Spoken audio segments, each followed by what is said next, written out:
So we came here to Capitol Hill to discuss with academics, policy experts, the implications for the coast's national security and national economic competitiveness, what with an increase in severe storms, sea level rise, just the examples of Michael and Hurricane Florence, and what that did to Tyndall Air Force Base, and the loss of coastal wetlands, what that's going to mean to the U.S. economy going forward. Today we brought together experts on sea level rise, storm surge, opening of the Arctic, so this intersection of science, policy, and prediction to provide better information to stakeholders. We're going to use this information to help inform policy, but the bottom line from the scientific perspective is to advance our ability to predict sea level rise, coastal impacts now and into the future. Thank you very much. Thanks for all of you for coming. So I'm going to talk a little bit more towards the technical aspect of storm surge and coastal flooding. So the real goal in this modeling enterprise and the real thing we want to try to do is improve our ability to not only just forecast storm surge, say when there is a storm coming towards the coastline, where should you evacuate to and what might be in the path of these storms, but also predict into the future where might these things occur. This is immensely complex, and we're always trying to make our models better, computationally faster, and able to help us more understand that.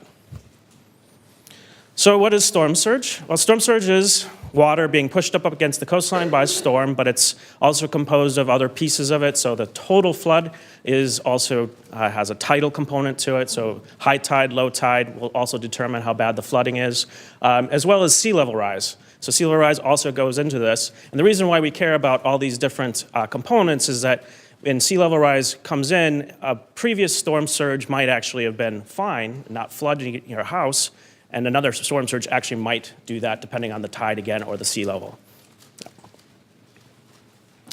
So the storm itself, we're talking about large storms, hurricanes, sometimes actually nor'easters that can do storm surge as well. Primarily the driver of these surges is the wind. So the wind pushing up the water against the coastline, causing waves to occur. The waves you actually see on the top of the ocean, those can be damaging as well, especially to structures. There's also pressure. There's a pressure gradient inside the storm that actually does suck up water and push it towards the coastline as well. Next slide.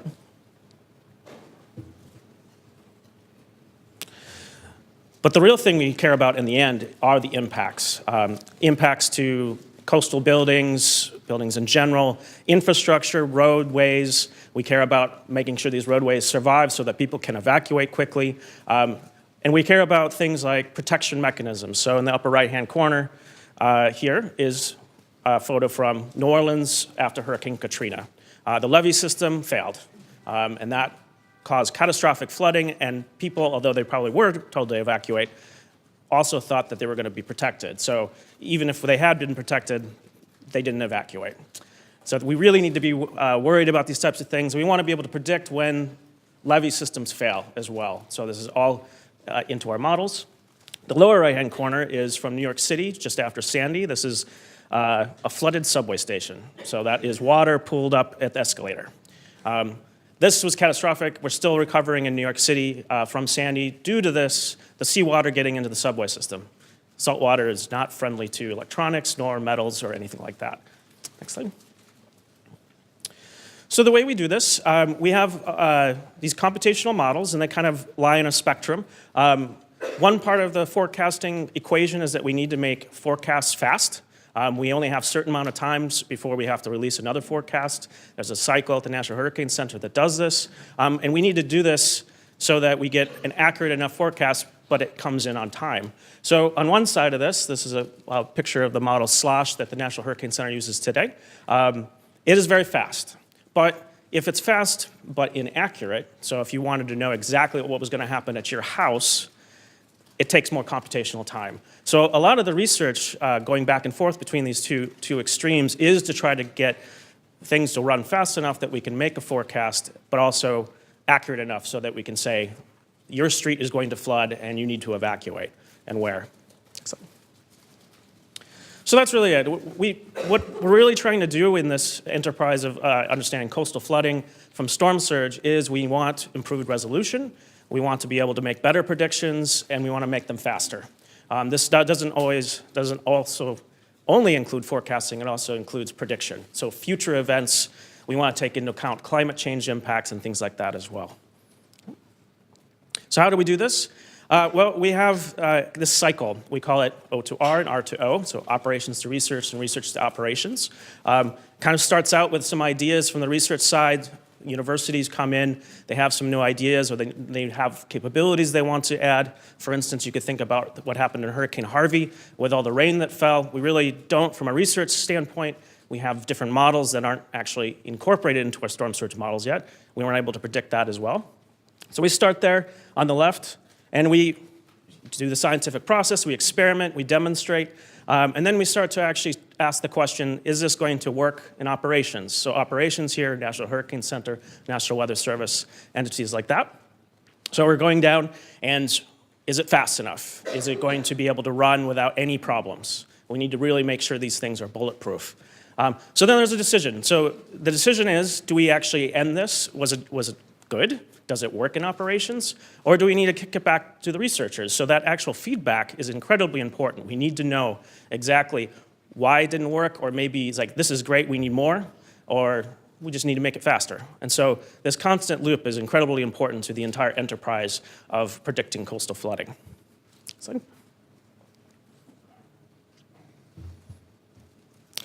So there's other aspects of this. So here we have two figures where we're actually plotting the tracks on the top of the actual observed hurricanes that have happened in about the past 100 years.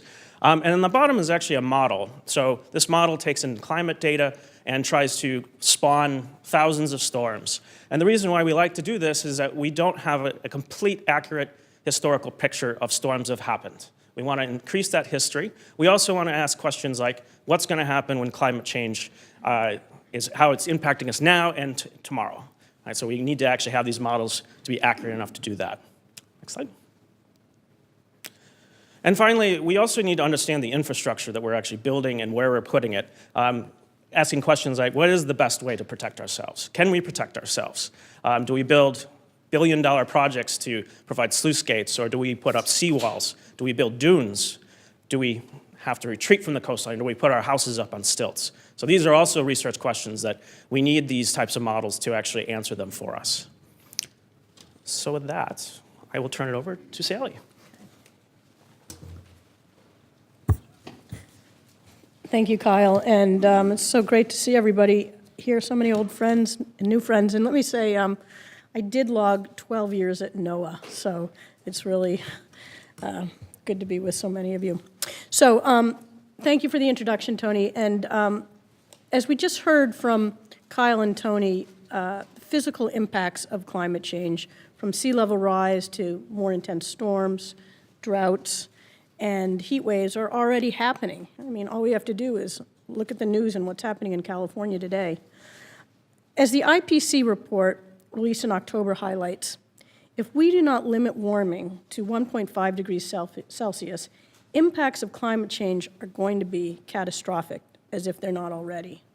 It'll affect almost every aspect of human society, creating threats to our economic security, our food security, and even our national and global stability. So today I'm going to talk about three different issues that are related to climate change and how they're having an impact on national and global security. First, I'll start at the national level, focusing on the effects of our U.S. military bases on the coast and our military readiness.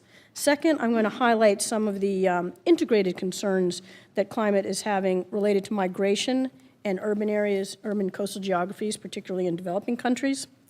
And then third, I'm going to zoom out a little further to discuss the impacts that climate change is having on the global geopolitical issues, stability, particularly related to the Arctic as it opens up into the future. Slide 3, please. So, the U.S. military bases around the world are essential for maintaining our national and global security interests. That goes without saying. And despite the changes in climate policies, like pulling out of Paris, or some of the heated rhetoric we hear about some of the climate science, our Department of Defense and our intelligence community continue to recognize the threat that climate change poses to our national security and the security of military infrastructure and military readiness. In fact, in a report that was released in January, the Defense Department found that in research over the past 30 years, 73% of all Navy military installations have been affected by climate change, whether from flood, wildfire, or drought. And the report also noted that 45% of naval bases located on the coast have experienced flooding to a small or large degree. And then when we think about hurricanes, as Tony noted, hurricanes are not new to southeastern United States. But scientists are beginning to suggest that the warming waters around the southeast are increasing the intensity of hurricanes. And last month we witnessed Hurricane Michael, devastating the military bases in Florida, in the Panhandle, and at Tyndall Air Force Base, as you can see in this picture, hurricanes tossed $30 million F-fighter planes around as if they were toys in the backyard. Initial reports from the base have indicated that every structure on the base sustained severe to catastrophic damage, including the flight line, the drone runway, and the hangar housing the F-22s. So climate change's impact on military readiness in the U.S. also became even more clear after Hurricane Florence. In preparation, more than 30 naval vessels had to evacuate the Naval Station Norfolk and the nearby Joint Expeditionary Base in Little Creek because it was just too dangerous for them to weather out the storm at port. In fact, 83,000 military personnel were in the evacuation zone, and that doesn't even count the thousands of civilians who support their work. 5 military bases across the mid-Atlantic, were evacuated. So the bottom line, folks, when personnel cannot get to the military base to do their job, our national security is undermined. These risks to coastal military bases will only become more common as sea levels rise and storms become more severe. In fact, there was a report not last year by the Union of Concerned Scientists that said sea level rise is likely to raise up to 3 feet by the end of the century, and that could put at risk 128 coastal Defense Department installations. And that's going to cost us billions, hundreds of billions of dollars. And it's really, these are taxpayer dollars. So it's going to affect our taxpayer dollars by hundreds of billions of dollars, threaten military readiness, and ultimately our national security. Next slide, please.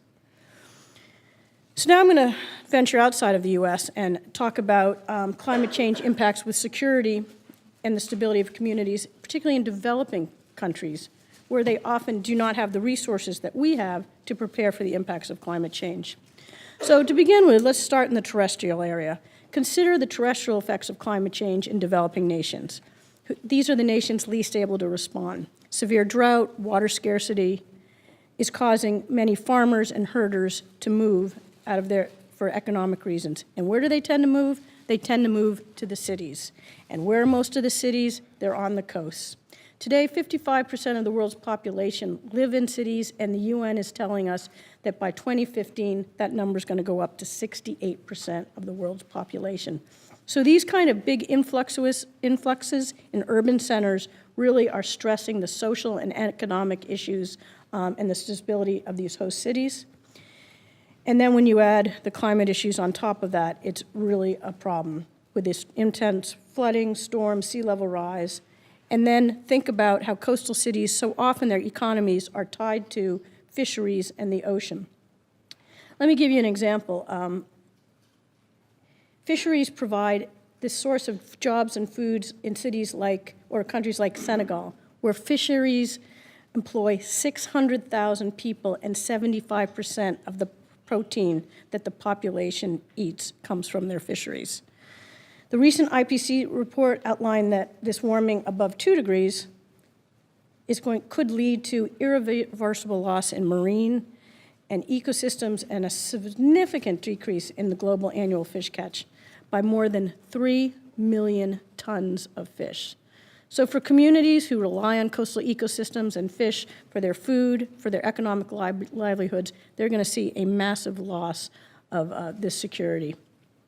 So when these climate impacts intersect with urban migration, coastal geographies, they exacerbate the social, the economic, and threaten the overall security and stability of these coastal nations, and particularly developing nations. So I'd like to focus down on Lagos, Nigeria for a minute. So drought and desertification in northern Nigeria has really pushed farmers and herders south to Lagos, where the population has basically tripled from 7 million in 2000 to roughly 21 million in 2017. And the majority of these people are under the age of 25. You know, as one admiral said to me, when young men are out of work and sitting idle, he gets worried. So furthermore, when you think of Lagos, many of these migrants have moved into the low-lying areas, the coastal slums in Lagos, that are vulnerable to storms, disease, and sea level rise. And as climate change worsens, flooding in Lagos will become more frequent and potentially put at risk millions of people living at the ocean's edge. And when that happens, conflict and instability, or even worse, opening the doors for opportunistic terrorist recruitment could ensue. Next slide, please. So now I'm going to move further north, and I'm going to focus on the Arctic if I could. So we know that climate change is having serious implications on geopolitical tensions in the Arctic. Ice that normally blocks the trade routes through the Arctic Ocean is disappearing and disappearing quickly. In fact, 2018 was the first year that cargo ships could traverse the Arctic during the summer without any icebreakers. Many countries already have their sights on utilizing these new trade routes and resources, and disagreements have already started and risen between the US, Canada, Russia about who has the sovereign rights, where should the navigable water lines be drawn. And China has now named itself the Near Arctic State and announced its intentions to develop new Arctic shipping lanes that would create what they call their Polar Silk Road. And this will allow them easier access to European markets, as well as Arctic resources like energy, fisheries, and minerals. China currently has 2 icebreakers, as you can see in this picture, and is in the process of building many more quickly. But military interests are also at stake in the Arctic. China's Navy has conducted research on military opportunities in the Arctic, including they're now establishing an Arctic supply base. Russia has also established a new Arctic Command Center and built airfields, ports, and submarine bases. And last month, NATO conducted its largest military exercise since 2002 in the Arctic. In fact, our U.S. Navy Aircraft Carrier Strike Group participated. And many of you may have noted that we just learned that Russia tried to undercut these exercises by jamming NATO forces' GPS. So as the waters open up, conflict is going to grow over fisheries, energy, minerals, military power, and sovereign rights. Arctic nations will be faced with the new security challenges and the buildup of military presence that has or may threaten this precarious state of geopolitical stability that previously was not an extent because of the frozen Arctic. Next slide, please. So how should we deal with these new security challenges and threats to stability? In addition to climate mitigation, the key is to focus on adaptation planning and building resiliency, as Kyle discussed earlier.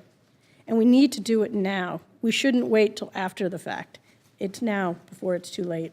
In coastal geographies and at coastal military bases, climate resiliency will require innovation and the building of infrastructure that can withstand floods, severe storms, and rising seas.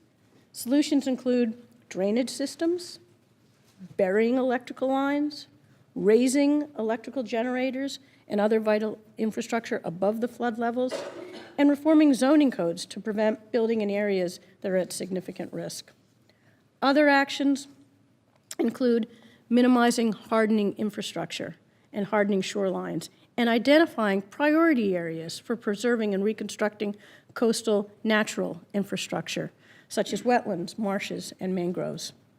And in terrestrial areas, we need to support the planting of drought-resistant crops and improve farming techniques so that we utilize less water and, in the end, try to stem the flow of this agricultural migration. Next slide.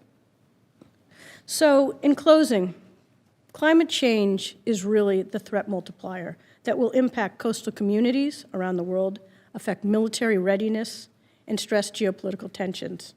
The Defense Department and the intelligence community continue to recognize the threat that climate change poses to our national security. So to stem the security threat, it will require really a holistic, integrated approach with adaptation and resiliency planning and actions on those priority geographies. We can't be everywhere. We need to prioritize the geographies most at risk when climate change, social, economic, and political security, and military readiness are all factored together. Thank you. And with that, I'm going to turn it over to my good friend, Chris Delia from LSU.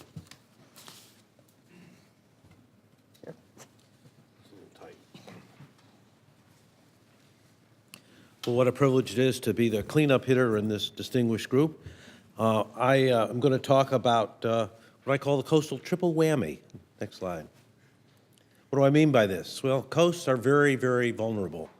They're vulnerable to threats from the sea, they're vulnerable to threats from the land, and threats from the atmosphere, and things that happen on the atmosphere that affect the sea, and things that happen from the atmosphere that affect the land. They always have been vulnerable. All coastal scientists know that they're places of change and vulnerability. We've known this forever. But as you've heard, there's a migration to coastal areas that Sally just mentioned, and that's extremely critical because it's putting more and more people in harm's way and increasing the danger. In addition, I'm going to mention in a second some of the economic benefits we get out of coastal areas, and those are at risk as well. Next slide. So, 40% of the world's population now lives within 100 kilometers of the coast. That's a pretty staggering amount, and it's not getting better, it's getting worse. Over one half of our nation's productivity, economic productivity, is located in coastal zones.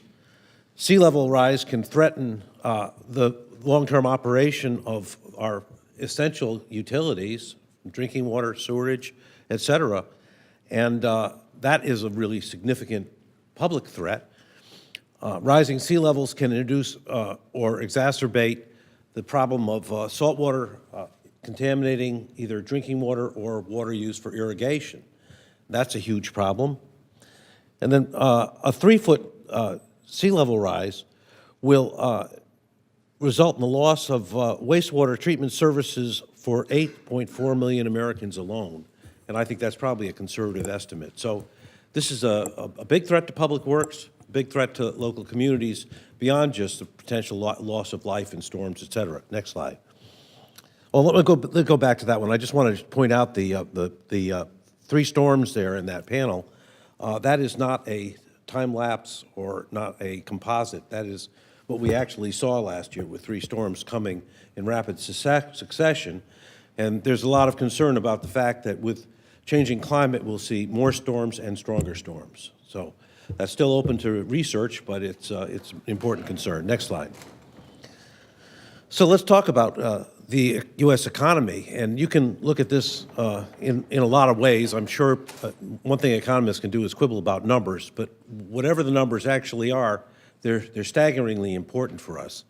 The ocean economy contributes a massive amount of money to the U.S. Gross domestic product. It supports many, many millions of jobs. It is responsible for the maritime transportation of $1.5 trillion of cargo through the U.S. And certainly in my area of the country, that's an exceedingly important thing. I come from Louisiana with the Mississippi River and the 3 ports of South Louisiana, Baton Rouge, and New Orleans, which are in aggregate the largest ports by volume in the U.S. So it's very important to us. And it generates an awful lot of money from oil and gas revenues, et cetera, that go to the U.S. Treasury. So it's important to the federal government as well. So there are many ways that we exploit the sea, and they're all listed in that panel, everything from medicine to food to you name it. So it's a very important area that we need to focus on. Next slide. Now, I participated in a study on the Gulf alone, and to us, the economic value of our Gulf and the 5 Gulf states is exceedingly important, and I think often underestimated in the United States. I think people tend to look at Louisiana, for example, as a victim of bad weather and poor planning, and in fact, it's a very important generator of resources of money and opportunity for the rest of the country. Reliance on oil and gas from just the Louisiana contribution is critically important. Next slide. So let's talk about some Gulf of Mexico energy facts. 45% of all U.S. petroleum refining capacity exists in the Gulf, Houston and area in particular, and Baton Rouge to New Orleans. So a spate of storms will really put that offline and can cause major disruptions to our transportation systems, for example, which are particularly vulnerable to liquid fuels. 51% of U.S. total natural gas processing capacity is from this area. And if you like to stay warm in the winter in New England, you better hope that this works. 70% of U.S. total crude oil production is from this area. And you see in that panel the indicators of where all the rigs are on the Gulf. So it's a lot of rigs out there. Next slide. So what's our problem? I'm going to focus on Louisiana because it's particularly important, obviously to us, but also the rest of the country. Well, we have a relative sea level problem. What is relative sea level, you ask? Relative sea level is what you get when you add the sinking of the land and the rise of the sea together. I put this cartoon together, which is a good way of illustrating that. It's a guy on an elevator going down in a building where the water is rising around him. And that's our problem. We're on that elevator going down in Louisiana. Most of the problem we've had with coastal land loss in the past has been due to subsidence.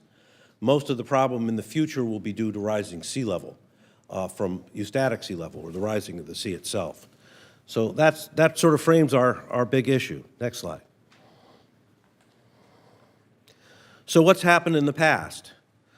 Since the early 1930s, we've lost the equivalent of about the size of Rhode Island in landmass. That's a lot of land loss.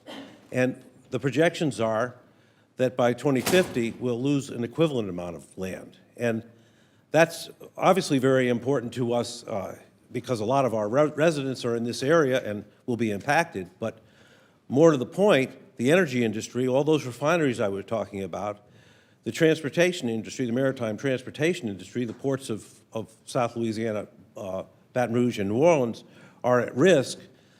Port of Fouchon's at risk. The Loop oil facilities at risk. All these things are at risk. And that is a very, very critical problem for our domestic security. Next slide. So what do we need in the future? We need more accurate forecasts. I'm emphasizing what Kyle said. We need to be able to run accurate and precise models that will run very quickly so they can be used in updated forecasts in a hurry.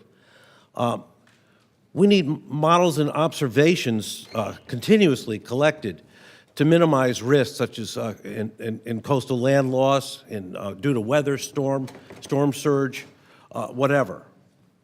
We need new kinds of artificial intelligence to help us develop models and tools that we can use for these purposes.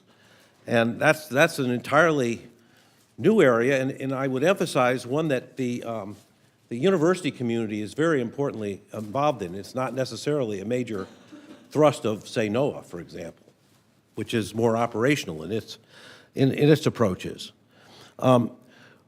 We need improved predictions from computationally intensive models, both of long-term and short-term environmental impacts, and we need to look at things from an Earth systems perspective and not just simply isolated ocean, weather, or terrestrial kinds of interpretations.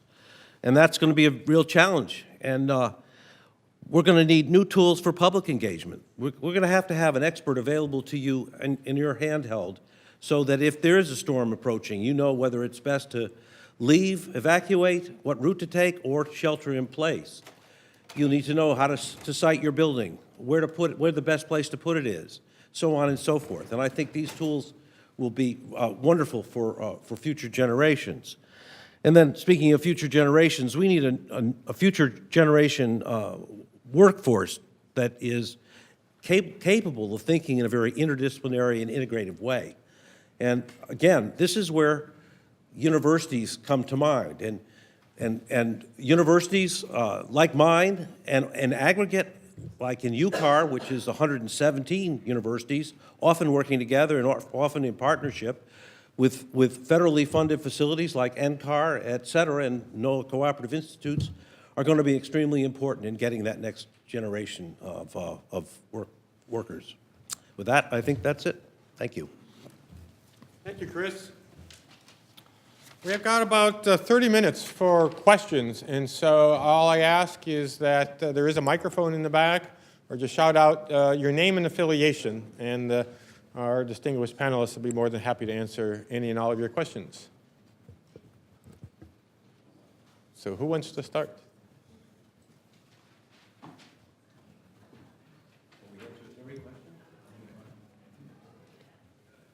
Let's go ahead. I'll repeat the question. All right. You are? I'm John White from the Consortium for Ocean Leadership. So they're really questions for any of you, but especially for the climate ocean scientists here in UCAR. We know that there are seasonal, annual, and decadal cycles of tropical cyclone, of the number and intensity of tropical cyclones across the planet.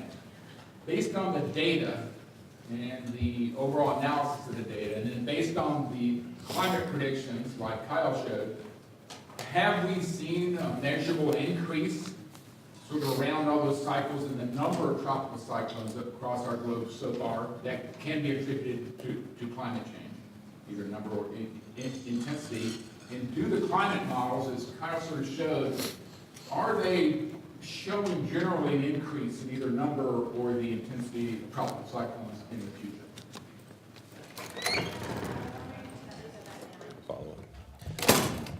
So hurricanes are actually, and tropical cyclones more generally, they're so complex that right now we are having a difficult time to attribute specifically to climate change. There was actually a recent study suggesting that storms are going to start moving slower, which is interesting, and could be problematic for things like Hurricane Harvey, which stalled in the middle of Houston and poured rain on it for 24 hours. In terms of what we think is going to happen in the future, in terms of frequency and strength, we haven't seen that yet conclusively in the data. And there is still actually a debate in the scientific community what exactly is going to occur. Yeah, so unfortunately, right now we don't have definitive evidence for that yet. But And I would say that the projections going forward are suggesting a shift towards more stronger storms, not necessarily an increase in overall number of storms, but a shift towards stronger storms. And it is anecdotal, but Harvey was illustrative of both of these points in that when Hurricane Harvey last year was a tropical depression crossing the Yucatan Straits, passed over water in the Gulf of Mexico that was 1 to 4 degrees Celsius warmer than normal. And it's that warm water that causes tropical storm intensification. In addition, the amount of heat that was stored in the 160 meters of the Gulf of Mexico, first off, the ocean heat content worldwide was its warmest ever in August of 2017. And in the Gulf of Mexico, when Hurricane Harvey passed over this warm water, it was the most heat stored in the Gulf of Mexico ever recorded in the past 60 or 70 years. And so it's a combination of that. And then what we also saw with Harvey was this stalling as it approached landfall. So it was more of a harbinger of what the models are suggesting in terms of more to come. Other questions? Roger Harvey, I'm from Louisiana University. We sit at the nexus of sea level rise in many places. And this is a kind of a comment, and I'm going to ask Sally, I'm going to put Sally on the spot to give her some insight. One of the things we've learned from the military municipal interaction is that bases can be very prepared, but as you mentioned, they have a lot of people they need to get on ships, they need to get out. And so one of the things we recognize is that oftentimes the military infrastructure can respond quickly, but the municipal infrastructure, it lags behind because of lots of issues. And so could you just comment on that and about what maybe should be our priorities? Well, as I noted, when we think about this, it really has to be an integrated, holistic approach. I mean, whether it's the federal government, one service can't be prepared and the next one isn't, although the federal government is pretty good about preparing itself overall. But both through working with communities, I mean, we just cannot do it in a stovepiped way. It has to be integrated. And frankly, the research and modeling has to go all the way up. I mean, it can't just be right on the coastline. It has to go inward so that we have a better understanding. But I just say that, you know, so much of federal dollars goes to local communities and whatnot and states, and that maybe that kind of integrated planning and integrated funding needs to be increased so it's not in the stovepiped focus area. Because if the folks can't get to work, you know, we're in big trouble. Can I follow up? Please. One of the things that we've observed is that a lot of the problems really fall at the local or regional governmental levels. And that's a hard issue to address. For example, in the O to R and R to O model, they're not as engaged with universities in terms of working on research to answer questions that will help them respond to these problems. So I think we need a new focus on that level that we've not had in the past. And it's complex because there are many, many municipalities and counties out in the country. If I could add one more thing. When you think about a lot of the planning that goes into it, think to yourself, where are the folks least able to, you know, get help? Where are the hospitals? Where are the police? Where are all the, you know, you need to do all of that planning in advance. And it has to be in advance, and drills. And again, in concert with, if you have military installations in your community, in concert together. Other questions or comments? Please. You identified the mean sea level rise as primary driver for the changing intensity or frequency of future storms. Do current coastal models, such as SLOSH, are they informed by satellite data or altimetry that provide information about mean sea? We try. Does altimetry from satellite go into the models, the computational models? So yeah, we try to. It's, you know, it depends on what the situation is. You know, we definitely use satellite data from, you know, for sea level rise types of projections. We're, you know, in the process of still trying to create better ways to suck in data while a storm is going on, if we can, trying to get better informed decision makers that way as well. But it's an ongoing process. I would say at this point we are only starting to kind of get to the tip of the iceberg in terms of using that fine of data, but we should. And another one of the challenges is that today's conventional radar altimetry doesn't get close enough to the coast. And so NASA's new mission, the SWOT mission, Surface Water Ocean Topography mission, is designed to help address that. So you have more comprehensive altimetric measurements closer to the coast so that they can be used to be assimilated into storm surge models. I could just, Yep, Chris? one other thing to think about is that the bottom topography is very, very important. The friction of the bottom is going to determine what happens in the model response. SLOSH really didn't have a lot of that in it, and that sort of does. But the bottom topography changes with annually with currents, with storms, etc. So that sort of information has to be upgraded and renewed on a regular basis in order for models to perform well. So that requires repeated and really geographically intense measurements. And I'll add to that too. It's the bottom topography. We're also talking about, going towards the coastline, sandbars move, and that can be the difference between an area being flooded and not. Exactly. And they move during a storm. So all these things, could be actually informed by satellite data, but we haven't gotten there yet. And it's an important question to really understand, especially when you're talking about barrier islands moving or breaching into barrier island bays and things like that. So. Please? Hi, Mary Craig-Powell with House Natural Resources. You mentioned coastal population growth as the major issue. 40% of the global population on this coast, and that is an increasing number. What are your opinions or ideas about potential congressional solutions? Are there ways to halt that number from growing? Is that a potential solution, or what other thoughts do you guys have? And also, what are your thoughts on the national flood? So let me so the question is, what with the increasing numbers of people moving to the coast, what are potential congressional solutions and input on the flood insurance program? Me? I'll take it.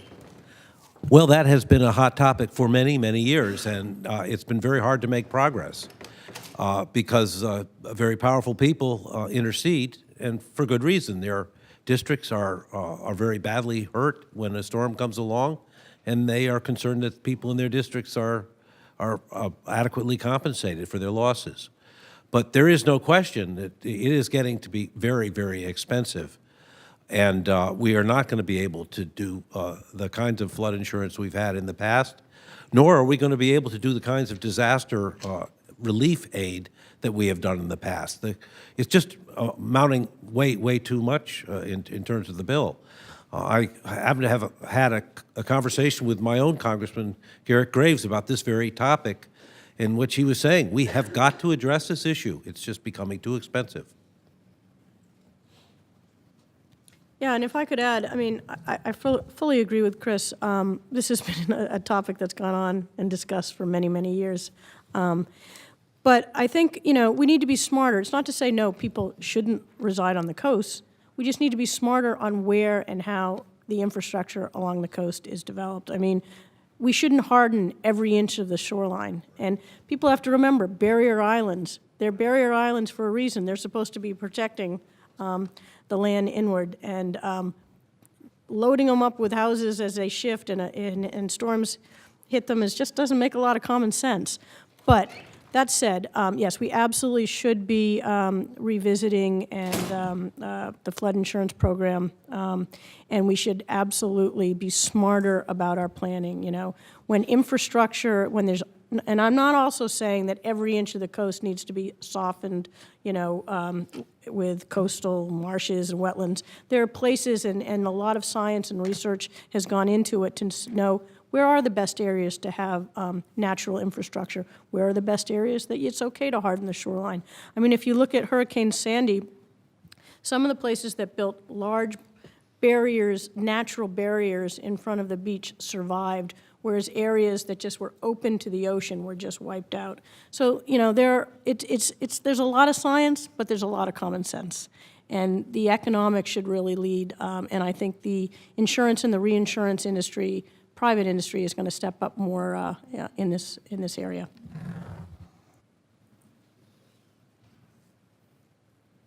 If I could just add a little bit more. Human beings are great engineers. We love to engineer and re-engineer and build things.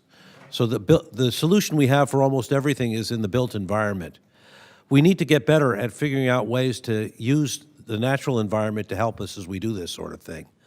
It'll be a lot cheaper, and it'll probably be more enduring in the end. So I'm going to pose something to Chris. Sally mentioned basically subsistence fishing in coastal communities in least developed countries, but we haven't mentioned the impact or the issue of ocean acidification. Would you like to make a few comments there, Chris? It's in your wheelhouse. Ocean acidification is what happens when you add carbon dioxide to seawater. You don't really make it acid, but you reduce the pH. Normally, the pH of seawater is on the alkaline side. If you go to the tropical ocean gyres, the seawater pH will be about 8.1. I can tell you that when I first started getting involved with studying the pH of the ocean was about 8.3 in tropical areas. So we've already had a demonstrable change. There has been debate about the role of CO2 in global warming, but there can be really no debate about the inexorable effect that adding CO2 has to seawater. It will cause the pH to go down. What its effect will be is it's still premature to say, but we know that calcifying organisms, the mollusks, clams, and corals and things like that, are going to have a harder time calcifying if the pH goes lower. Will they adapt? We're not sure, but that is a potential effect. There are also other kinds of effects where the food webs will change, and that can be important determining on what our fisheries yields will be, whether we'll end up with what kind of fish will be there for us. So that's a complex and difficult problem that certainly needs a lot of research going forward.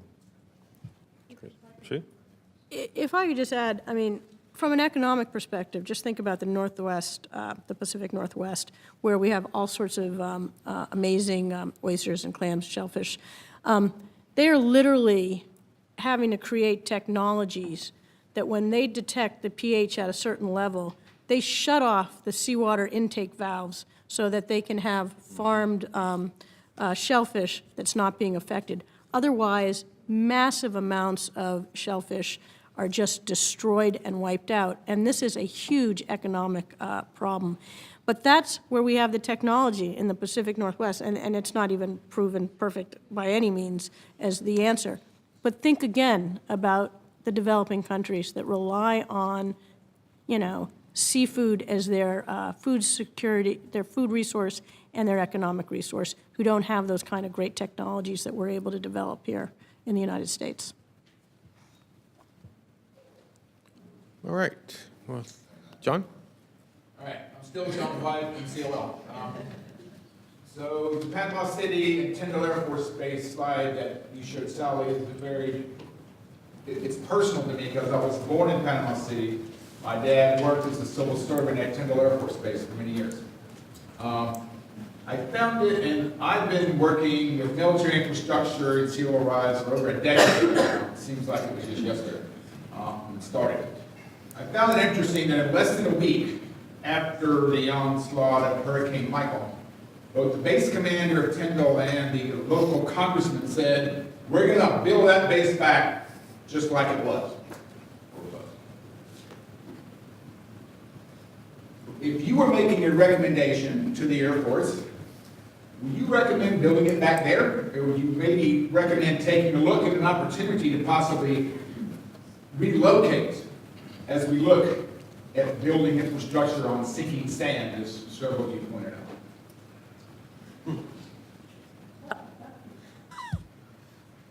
That's a pretty loaded question. I mean, you answered your own question, obviously, John. I mean, you have for those who don't know, Admiral White has way more knowledge probably than almost anyone in this room on the topic. I mean, it probably doesn't make sense. I mean, when it's naval ships, obviously they have to be on the coast. When it's airplanes and jets and whatnot, they don't need to be. And so they need to do that measure, what would it cost to relocate? I mean, and if they choose not to relocate, how do they build in those adaptive resiliency measures? the good news is, I guess, is our science and forecasting is getting better and better, so there's longer lead time. They should just get them the heck out of the way in advance, and not wait for them to be scattered around. But I would agree, if there's an opportunity to truly build back, they should do it further inland when it's the Air Corps. I can add. So, Chris? One thing that is a very interesting observation is that the U.S. military has been way out in front on issues related to climate change. And, you know, it's interesting, the strongest supporters of the U.S. military tend to be on the conservative side of the aisle, and many military people are on that side. But I think they would not agree with some of the positions that have come out from that side on climate change. As Admiral Denny McGinn is fond of telling audiences, retired admiral, you may have not have noticed this, but the Navy tends to build bases at sea level for a good reason. And they have to be aware of sea level changes because it obviously affects their core operation. So I think that's Sally's point. Our national security is very much dependent on adapting properly to changes in climate. Right. Vernon?